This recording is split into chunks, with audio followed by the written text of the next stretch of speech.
কিয়ামতের ওই কঠিন ময়দানে 7 শ্রেণীর ব্যক্তিকে রব্বুল আলামিন তার আরশের নিচে ছায়া দিবেন।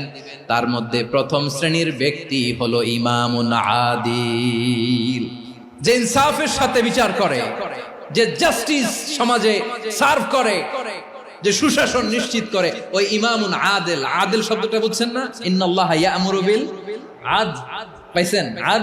আদিল। 7 শ্রেণীর ব্যক্তিকে আল্লাহ তাআলা সুশীতল আরশের নিচে ছায়া দিবেন, যেদিন তার দেয়া ছায়া ছাড়া কোনো ছায়া থাকবে না। এর প্রথম হচ্ছে ইমামুন আদিল, ন্যায়পরায়ণ শাসক। চিল্লায় বলেন সুবহানাল্লাহ।